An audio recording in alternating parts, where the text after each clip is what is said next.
Welcome student, मैं हूँ Tande sir और आज हम दोस्तों पढ़ेंगे पैरेलल सर्किट के बारे में। तो दोस्तों इसके पहले हम पढ़े थे सीरीज सर्किट, तो रेजिस्टेंस एंड सीरीज सर्किट पढ़ा था हमने और आज पढ़ेंगे हम रेजिस्टेंस एंड पैरेलल सर्किट। तो दोस्तों इसमें हम देखेंगे कि पैरेलल सर्किट होता क्या है। तो पैरेलल में क्या होता है, सबसे पहले तो ये देखेंगे, ये जो पैरेलल सर्किट है इसमें क्या होता है दोस्तों, पैरेलल सर्किट में वोल्टेज क्या होता है, समान होता है, मतलब कि यूनिफॉर्म होता है। वोल्टेज यूनिफॉर्म होता है, एक समान, और करंट का मान होता है डिफरेंट डिफरेंट। करंट का मान क्या होता है, डिफरेंट डिफरेंट। दोस्तों आइए हम सर्किट बनाकर देखेंगे। सबसे पहले तो ये पैरेलल सर्किट हमने बना दिया दोस्तों। अब इस पैरेलल सर्किट में हम देखेंगे तो ये प्लस माइनस डीसी सोर्स, यहाँ पर देखेंगे तो ये R1 है, ये R2 है दोस्तों। इससे I करंट फ्लो होगी सर्किट में, और यहाँ पर करंट जो है अलग अलग ब्रांच में डिवाइड हो जाएगी। तो इसमें I1 करंट और इसमें I2 करंट इस टाइप से फ्लो होगी दोस्तों, और यहाँ पर डीसी बैटरी सोर्स तक पहुँच जाएगी। तो हमने देखा कि पैरेलल सर्किट में क्या होता है, पैरेलल सर्किट में करंट, इसमें करंट क्या होता है, डिफरेंट डिफरेंट, मतलब कि अलग अलग होगा, और वोल्टेज एक समान होगा दोस्तों। तो हमने देखा है बहुत जगह कि सबसे पहले तो ओम्स लॉ लगाएंगे हम। ओम्स लॉ के बगैर कोई भी सर्किट को सॉल्व नहीं किया जाता।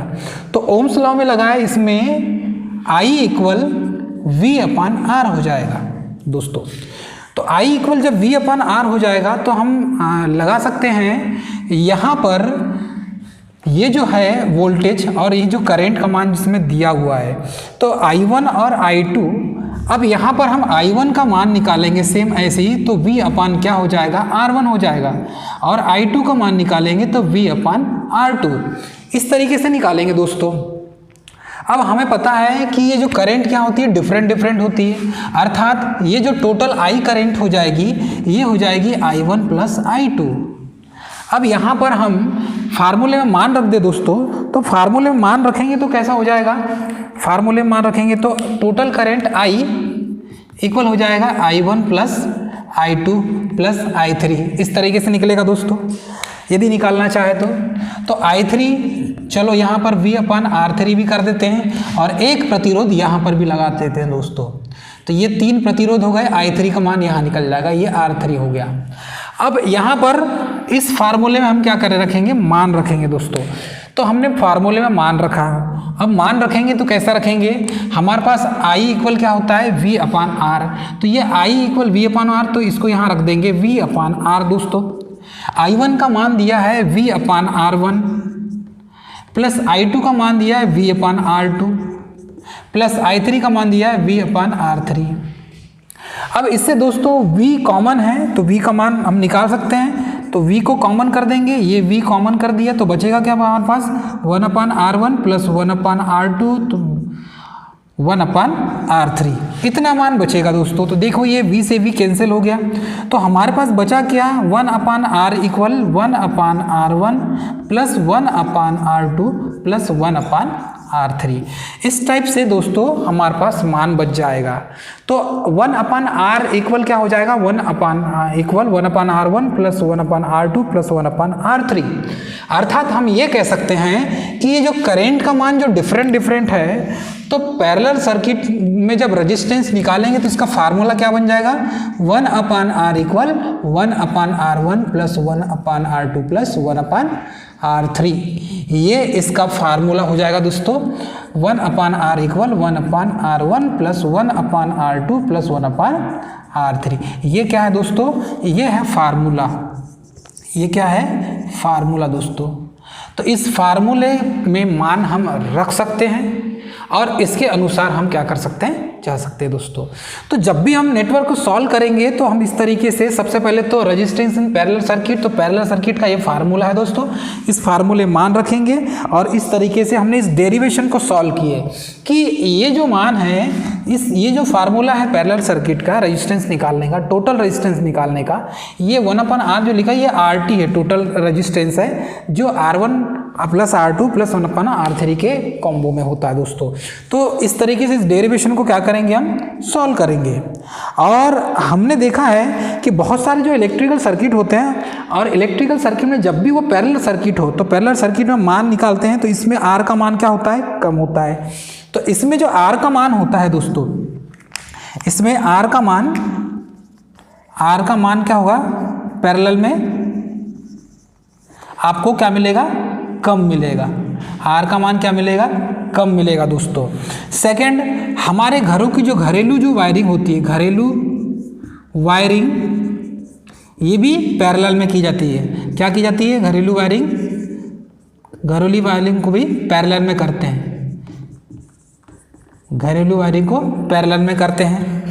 तीसरा जो पॉइंट है ये देखेंगे हम कि इसमें जो पावर है, पावर पैरेलल सर्किट में जो पावर है, टोटल पावर, पैरेलल सर्किट में जो टोटल पावर है वो एडिटिव फॉर्म में होता है, P1 plus P2 plus P3। तो ये एडिटिव फॉर्म में मतलब जुड़ जाएगी, टोटल पावर सर्किट में जुड़ जाएगी इसमें, पैरेलल सर्किट में। तो जहाँ पर भी पैरेलल सर्किट होगी तो जो टोटल पावर है ये हो जाएगी, ऐड हो जाएगी, टोटल पावर क्या हो जाएगी, ऐड हो जाएगी दोस्तों। तो हम ये बोल सकते हैं नंबर ऑफ ब्रांच में पावर ऐड होती है, नंबर ऑफ ब्रांचेस में पावर ऐड होती है, नंबर ऑफ ब्रांचेस में पावर ऐड होती है।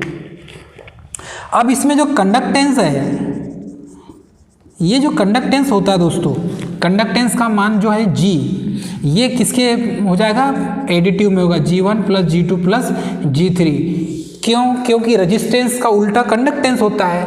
यदि R है तो R इक्वल क्या हो जाएगा, 1/G होगा दोस्तों। तो रेजिस्टेंस जब 1/R में है, पैरेलल सर्किट में 1/R1 plus 1/R2 plus 1/R3 है, तो ये रेजिस्टेंस है तो कंडक्टेंस क्या हो जाएगा, G हो जाएगा, जो क्योंकि ये इसके अपोजिट होता है। तो G इक्वल क्या हो जाएगा, G1 plus G2 plus G3। तो दोस्तों हम इस तरीके से कंडक्टेंस का मान क्या हो जाएगा पैरेलल सर्किट में, ये क्या है, पैरेलल सर्किट की बात कर रहे हैं हम। पैरेलल सर्किट में कंडक्टेंस क्या हो जाएगा, एडिटिव फॉर्म में होगा, पावर भी एडिटिव फॉर्म में होगा। तो जो टोटल पावर होगा वो किस फॉर्म में होगा, एडिटिव फॉर्म में होगा दोस्तों। तो इस तरीके से हम समझ सकते हैं इसमें। और इसका जो है पावर जिसमें जो एडिटिव फॉर्म में है, ये पैरेलल सर्किट के लिए दोस्तों। पावर इसमें क्या होता है, पैरेलल सर्किट में एडिटिव फॉर्म में होता है दोस्तों। तो ये बहुत सारी चीज़ें हैं जो पैरेलल सर्किट में हम यूज़ करते हैं और इन्हें हमें याद रखना बहुत ज़रूरी है दोस्तों। इसके बाद देखेंगे हम कि पैरेलल सर्किट में करंट डिवाइडिंग रूल कैसे लगाते हैं। तो आइए देखते हैं दोस्तों हम। तो दोस्तों हम देखेंगे करंट डिवाइडिंग रूल होता क्या है। तो करंट डिवाइडिंग रूल में जैसे हम वोल्टेज डिवाइडिंग रूल देखे थे, अब यहाँ पर करंट डिवाइडिंग रूल ही क्यों लगाते हैं ये देखेंगे दोस्तों हम। तो ये एक सर्किट है और इस सर्किट में दो रेजिस्टेंस लगे हैं, इसमें टोटल करंट क्या होगी, I फ्लो होगी दोस्तों। तो ये जो I है टोटल करंट, ये I इक्वल क्या हो जाएगी, I1 प्लस I2 हो जाएगी दोस्तों। अब हम यहाँ पर देखेंगे कि यहाँ पर करंट डिवाइड हो रही है। इसमें क्या डिवाइड हो रही है, सीरीज सर्किट, पैरेलल सर्किट में करंट डिवाइड हो रही है। करंट क्या हो रही है, डिवाइड हो रही है दोस्तों। तो करंट डिवाइड हो रही है, इसका मतलब ये है कि ये जो I equal I1 plus I2 है, इसके जो ब्रांच है, दो ब्रांच बन रहे इसमें, उसमें हम I1 का मान कैसे निकालेंगे, हम ये देखेंगे दोस्तों। तो I1 का जब मान निकालेंगे हम, तो ये फार्मूला हो जाएगा I1 इक्वल I मतलब टोटल I इंटू ये हो जाएगा R2। क्योंकि ये R2 की बात कर रहे हैं, जब I1 की बात करेंगे तो R2 होगा और ये हो जाएगा R1 प्लस R2। तो ये फार्मूला बन गया आपका I1 के लिए दोस्तों। वैसे ही I2 के लिए बनेगा I into R1 upon R1 plus R2 और ये I2 का मान निकलेगा दोस्तों। तो ये दोनों मान से हम किसका मान निकाल सकते हैं? टोटल आई का।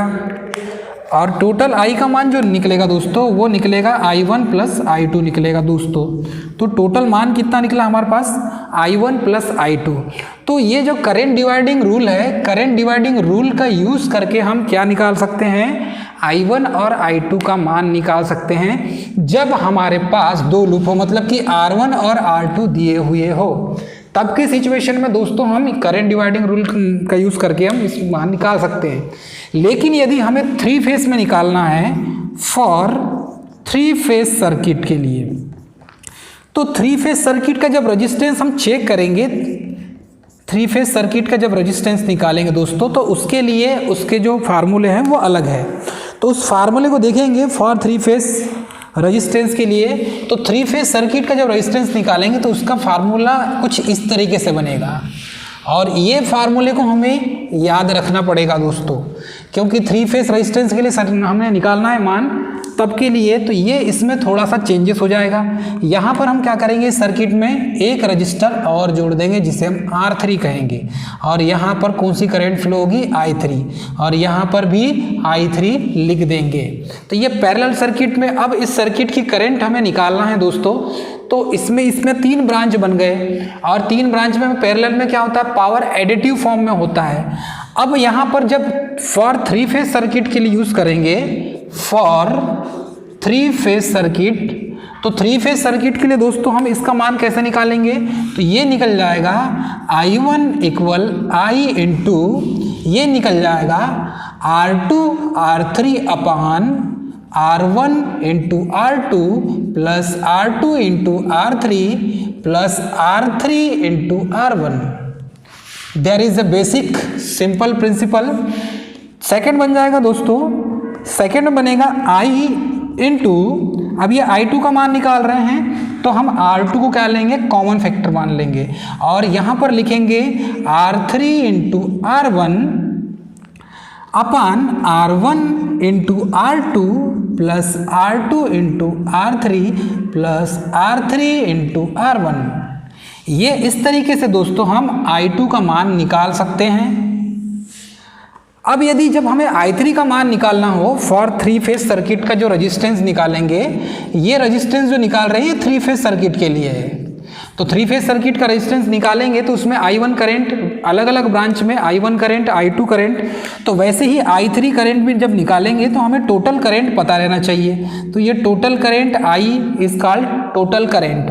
तो टोटल करंट जब होगी तो इसमें हम अब I3 ले रहे हैं, तो हम क्या करेंगे? R3 को साइलेंट कर देंगे, तो बच जाएगा हमारे पास R1 इंटू R2 बच जाएगा दोस्तों।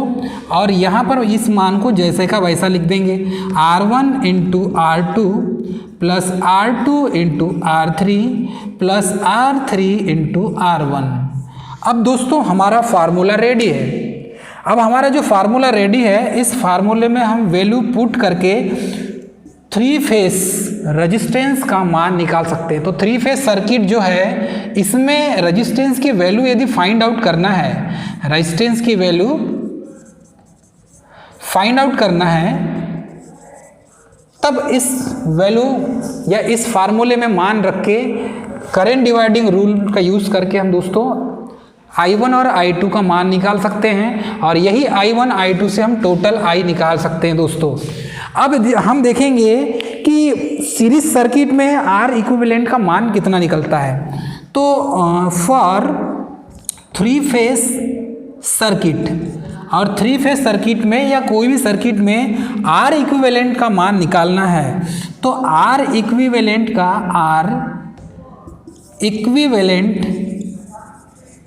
का मान निकालना है, तब क्या करेंगे? तो R इक्विवेलेंट का मान निकालेंगे दोस्तों। तो कैसा निकालेंगे? R इक्विवेलेंट बराबर क्या हो जाएगा? R इंटू N हो जाएगा, और ये जो N है नंबर ऑफ ब्रांच है। N क्या है दोस्तों? N 1 2 3 4 5 ये ब्रांचेस हो सकते हैं। N क्या है? ब्रांचेस हैं, तो ये नंबर ऑफ ब्रांचेस हो जाएंगे दोस्तों। N का मान निकल जाएगा। देन R इक्विवेलेंट, ये जो R इक्विवेलेंट है यदि हमें पैरेलल सर्किट में निकालना है, तो ये जो हमने निकाला ये सीरीज सर्किट के लिए था दोस्तों, ये किसके लिए था? सीरीज सर्किट के लिए। अब यदि आर इक्विवेलेंट का मान निकालना है हमें पैरेलल सर्किट के लिए, आर इक्विवेलेंट का मान पैरेलल सर्किट के लिए निकालना है, पैरेलल सर्किट के लिए, तो इसका मान क्या हो जाएगा दोस्तों? इसका मान निकलेगा आर इक्विवेलेंट में, तो आर इक्विवेलेंट इक्वल क्या हो जाएगा? R by n. क्या निकल जाएगा दोस्तों? आर बाई एन हो जाएगा। इस कार्ड यदि ये पैरेलल में है तो आर इक्विवेलेंट कैसा निकलेगा ये देख लीजिए। आर इक्विवेलेंट कैसा निकलेगा? R equivalent equal R by n हो जाएगा, ये अपान में हो जाएगा। और एन का मान हमें पता है, एन 1 2 3 जितने इसमें ब्रांचेस बनेंगे उस हिसाब से हम क्या करेंगे, उसको डिवाइड कर देंगे। और आर जो ये पैरेलल सर्किट के लिए और सीरीज सर्किट के लिए दोस्तों, सीरीज के लिए हो जाएगा आर इक्विवेलेंट इक्वल हो जाएगा आर इंटू एन। तो ये दो मान हमें शॉर्टकट में यदि वैल्यू निकालना है दोस्तों, तो इस तरीके से हम वैल्यू को निकाल सकते हैं। क्यों? क्योंकि यदि वैल्यू फाइंड आउट करना है तो ये शॉर्टकट मेथड से हम 3 फेज सर्किट जो है उसका रेजिस्टेंस निकालने के लिए काफ़ी मददगार होता है, और ये बहुत बार एग्जाम में भी पूछा गया दोस्तों। तो मैं उम्मीद करता हूँ आपको समझ में आ गया होगा।